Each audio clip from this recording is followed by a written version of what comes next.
কাৰোবাক ভালপোৱা দিলে সীমাহীনভাৱে দিয়ক, কাৰণ সীমা আৰু পৰিধি মাটিৰহে থাকে, হৃদয়ৰ নহয়। প্ৰয়োজনতকৈ বেছি ভাল দেখুৱাবলৈ গ'লে মন্দিৰৰ ঘণ্টাটোৰ দৰে হ'ব, সকলোৱে বজাই থৈ উভতি যাব।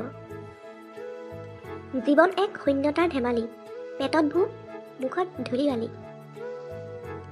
সৰাপাতে আমাক ইয়াকে শিকাইছে যে বোজা হৈ পৰিলে আপোনজনেও সংগ এৰি দিয়ে। মানুহে কেতিয়াও আইনা নাচালেহেঁতেন, যদিহে আইনাত প্ৰতিচ্ছবিৰ সলনি চৰিত্ৰ দেখা পোৱা গ'লহেঁতেন।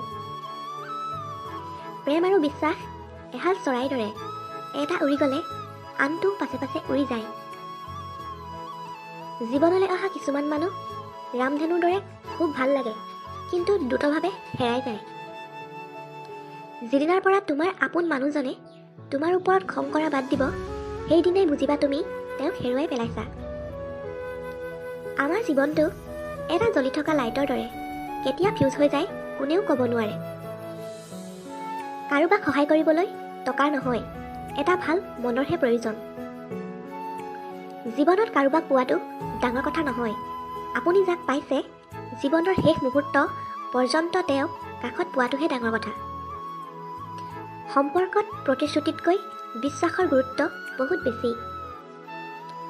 কোন কেতিয়া কাৰ কিমান আপোন হয় সেয়া কেৱল সময়েহে ক'ব পাৰে। সম্পৰ্ক এটাত আপোনজনক দিব পৰা আটাইতকৈ ডাঙৰ উপহাৰ হৈছে সন্মান আৰু গুৰুত্ব। প্ৰেম যদি কেৱল চেহেৰাৰ লগতহে হ'লহেঁতেন, ভগৱানে কেতিয়াও হৃদয় নবনালেহেঁতেন। ভালপোৱাত সদায় ইজনে সিজনক বুজিবলৈ চেষ্টা কৰিব লাগে, জুখিবলৈ নহয়।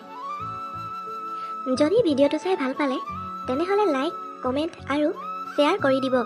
লগতে চেনেলটো ছাবস্ক্ৰাইব কৰি দিব নাপাহৰিব। ধন্যবাদ।